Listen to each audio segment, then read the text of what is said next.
Hello everyone, I am the Medic Kirby. Welcome to my channel, The Commander Tavern. The Commander Tavern is a channel dedicated to my favorite Magic the Gathering format. The Brewery is a series on this channel showcasing my spicy brews and other deck techs. On this episode of The Brewery, I'll be discussing my take on a commander from Murderzar Karloff Manor, Judith Carnage Connoisseur. If you like this deck or any of the cards I'll be mentioning throughout the video, please consider using my TCG Player affiliate link when purchasing those cards. You can find that link down in the description. It'll really help out the channel and an extra cost to you. But the very best way you can help support the channel is with my Patreon. There are plenty of perks for being a patron, such as early access to certain videos, exclusive deck text, gifts, and more for as little as $1. You can also become a channel member for just 99 cents. Show off your support with a logo next to your name and exclusive emojis. Or you can always just support my channel for free by simply liking, subscribing, and sharing, which also helps out a lot. I put out a video every Monday, so you don't want to miss out. You can join my Discord server for free if you want to join the Commander Tavern community. All pertinent links are down in the description. Alright, let's get back to the episode. Judith is a 3/4 human shaman with a modular triggered ability that occurs whenever you cast an instant or sorcery spell. When you do, you can either give that spell Death Touch and Lifelink, or you can create a 2/2 imp that deals 2 damage to each opponent when it dies. I absolutely love this ability. You can trigger the second mode when casting a spell that doesn't deal damage, and use the first mode when you do. Since I brewed a deck built out of maximizing Judith's first mode, I was able to include Obosh the Prey Piercer as the deck's companion. With no shortage of damage dealing red instants and sorceries, I was able to include only odd costed spells in the deck, including Judith. Thanks to Obosh, every card in the deck deals double damage. That might seem excessive if we're giving Death Touch to our burn spells, but they're also gaining lifelink, so there's that to consider as well. Before I go over the cost reduction effects in the deck in order to easily cast what we need when we need it, I want to discuss two of the best cards in the deck, Searing Touch and Disturbed Burial. Thanks to these cards having buyback, you can always trigger Judith. With Disturbed Burial, you can always get a 2/2 imp for just 5 mana while also recovering a creature. The deck only has 6 creatures and 2 of them are indestructible, but paying 5 mana to get your commander or companion back is a fairly decent deal. Searing Touch would be able to kill any creature for 5 mana. That might seem incredibly expensive for a commander deck in 2024, but this 1997 instant can have its buyback cost reduced by cards like Cloud Key, Seal of the Guild Pack, and Stone Calendar. These only reduce the cost by 1, and even then, the key is between instants or sorceries. Since the deck has more sorceries, choose that as its mode. And obviously, black and red for the seal. While having all 3 in play might seem like Magical Christmas Land for the buyback spells, they're still incredibly useful for the other spells in the deck, those being an almost sadistic number of one-sided board wipes. The deck can win with various methods. One of those involves ensuring that opponents can't keep creatures on the board. That's facilitated with the previously mentioned number of one-sided board wipes, assuming we're controlling Judith when we cast them. Sudden Demise has the potential of being one-sided if we choose a color that's neither black nor red. If we had to, that's fine, but more often than not, this will kill off all green, white, or blue creatures for just 2 mana. Blazing Volley, Electricity, End of Festivities, Tectonic Hazard, Barrage of Boulders, Delayed Blast Fireball, Impending Flux, Fire Covenant, and Wail of the Nim are strictly one-sided though. Each of these spells deal damage solely to opponent's creatures. Well, with Fire Covenant you have to sink life in it, but since it'll gain lifelink and Death Touch, you'll only have to pay X life where X is the number of creatures you want to kill. And then the lifelink will return that life to you. Wail of the Nim is a global board wipe, but since you can pay 1 black to regenerate your creatures, they'll survive while your opponent's creatures won't. Anger of the Gods, Crush the Weak, Gates Ablaze, and Blasphemous Act deal damage to all creatures, so they might be odd inclusions since choosing Judith's first mode will kill off all of your creatures too. However, we can't assume that we'll always have Judith in play. The first 2 are also important to include since they deal with graveyard strategies. If an opponent can consistently reanimate their creatures, that will be a problem. So the first 2 will exile them. Gates Ablaze might seem like an odd choice here, but it plays with one of the deck's win cons, but we'll see that soon. Into the Fire and Incendiary Command are also global damage dealing spells, but we can choose that global damage mode when we're in dire straits. Otherwise, we can use these to change up our hand if we're running out of steam. Speaking of changing our hand, Molten Psyche and Wheel of Misfortune are obviously included. Not only is Molten Psyche a wheel spell, but it also has the potential of dealing a lot of damage to our opponents. Damage that we can gain life from. But nothing like Wheel of Misfortune. Since our spells have lifelink, we can guarantee always choosing the most life for this, since we won't lose any. Any damage it would deal has lifelink, so we will always wheel. Just make sure you choose some impossibly large number like 3/3, but something as humble as a Googleplex will still get it done. Blood for the Blood God is another damage dealing spell that can gain us life as well as cards in our hand.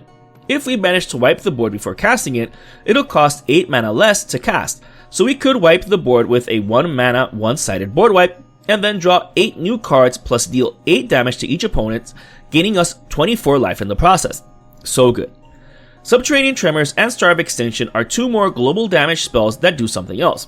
The first one has the potential of destroying all artifacts, and if we really sunk mana into it, we get an 8/8 for our troubles afterwards.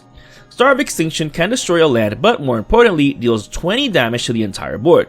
If it gains lifelink, we'll have so much life that it won't matter if we get smacked around a bit before we either win or wipe the board again. Bonfire of the Damned, Fear Fire Foes, Scorching Winds, Savage Alliance, Seismic Wave, Chandra's Fury, and Lava Storm are one-sided board wipes, but they only deal with a single opponent's board. These are super important when there's an arch enemy in play that isn't us. Wiping everyone's board won't help take out that larger threat, but we can neutralize them by killing off their only creatures, so these single opponent board wipes have their uses. Illness in the Ranks and Virulent Plague are also included to deal with token weenie decks. These type of decks tend to bounce back from board wipes relatively quickly, so being able to kill their tokens as a state-based action the moment they're created saves us from having to use our board wipes every time they build their board. Super evil but often overlooked. Shadow Spear can deal with any indestructible creatures our opponents might control, otherwise they'll just laugh in the face of all the burn we're sending their way. It's also an amazing equipment in its own right, but the debuff ability is its main reason for inclusion. Darksteel Plate, Mithril Coat, and Cauldron Complete are included to protect Judith from her own devices. If she's indestructible, then it won't matter if our damage dealing spells have Death Touch, they won't be enough to kill her. Granted, most of the board wipes in the deck are one-sided, but it's still important to protect her since she does cost 5 to cast the first time. Tybalt Rakish Instigator is included against lifelink decks. If opponents can't gain life, then we can eventually burn them to death with a deck's win con trio that we'll soon see. While Tybalt can't gain loyalty, he'll be hard to kill if opponents can't keep creatures. Besides Obosh, the deck is also running Mechanized Warfare, Jaya Venerated Firemage, and Pyromancer's Gauntlet to increase the damage our burn spells are dealing. Yes, Death Touch makes any non-zero amount of damage moot, the fact remains that we'd still gain a ton more life and we won't always control Judith. So we need to not have tunnel vision when it comes to piloting the deck. Elixir of Immortality is included to shuffle our board wipes back into our library in order to ensure that we never run out of steam. The deck has plenty of card advantage effects, but for grindier games, getting our one-sided burn spells back into our library increases the odds of drawing into more of them. Okay, so controlling Judith and then overloading something like Electric Reed, or casting something like Blazing Volley will wipe the board. Then what? How do we win? One main way the deck wins is with cards like Yahenni Undying Partisan. It gets bigger with each creature dying that an opponent controlled. If the board is getting constantly wiped, it's going to get huge. Not only that, but it can also gain indestructible if we sacrifice a creature. This is why the deck is also running Kirkheap and Mirex. Not only are these great mana sinks to activate at the beginning of the end step before our turn, but they can also be used to feed Yahenni's indestructibility ability. Also, there are more tokens that can be burned for us to gain more life, or they can be used to chump block, or if we manage to amass enough might tokens, we can eventually win via poison counters, but that method is great lengthy.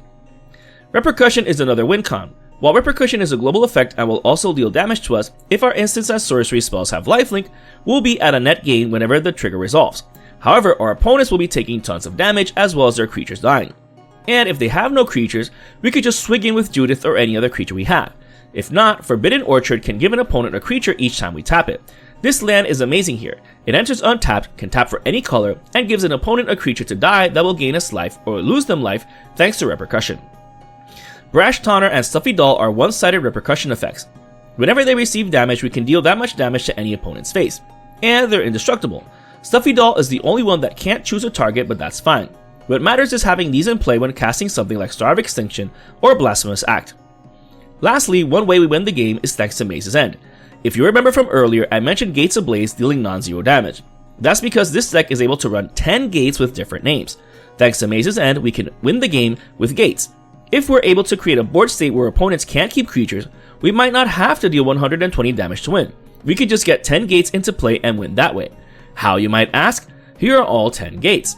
Thanks to the Black Gate, any 2-colored deck with access to black has the potential of winning with Maze's End. Gone are the days of only 5-colored decks winning with it. Baldur's Gate made it possible for 3-colored decks to win with it, but thanks to the Black Gate, 2-colored decks with black can win. Expedition Map is included to try and find Maze's End, and Navigation Orb is included to expedite the gate accumulation process. Granted, you could include even more tutors to try and be more consistent, but I prefer to play without any card tutors. In any case, Navigation Orb is good for land-based ramp since it's a colorless Kodama's Reach. As for regular cards that make the deck function, we need to be able to draw cards to avoid running out of steam. The deck is running Black Market Connections and Phyrexian Arena. While these make us lose life, we're gaining a ton of life anyways. So much so that the first one is absolute insanity here. We get a card, mana acceleration, and a token to sacrifice to Yahenni, chump block, or be burned for life. Valakut Awakening is another hand-altering spell, and it doesn't even take up a slot in the deck if you aren't greedy and play it as a land when you need the mana. So it's definitely worth including. That being said, Necrologia and Necropotence are the MVPs here as far as card advantage goes. With the amount of life we could potentially gain, we can sink a ton of mana into it to draw a ton of cards, maybe even half of our deck if we wanted to. These cards are so strong that Reliquary Tower and Decanter of Endless Water are included just because of it. The land doesn't take up a slot on the deck and the rock can still be used for mana acceleration, but keeping a large hand is too good to pass up. As for our interaction, Chaos Warp, Guthrie Wright's History, Shatter the Oath, and Scar from Existence are included for catch-all effects. Guthrie Wright's History can't hit enchantments, but at least Shatter the Oath can, which is something black and or red decks desperately need. At least when it comes to artifacts, overloading Vandal Blast gets the job done. Who says the only board wipe in the deck has to be creature-based? Get those mana rocks and vehicles out of my face. As for the rest of the mana acceleration effects, Jaya Ballard helps out with that triple red mana. It can only be used to cast instants or sorceries, but that's the point. Her other +1 loyalty ability is a mini wheel, which is even more card filtering in case we're running out of steam. Her ultimate gives us an emblem that lets us cast instants as sorceries from our graveyard. Suffice it to say that this one is one of the best planeswalkers possible for the deck. And she should survive more often than not if we're constantly wiping our opponent's boards. Wayfarer's Bauble, Burnished Heart, and Realmbreaker the Invasion Tree are included as standard land-based ramp effects.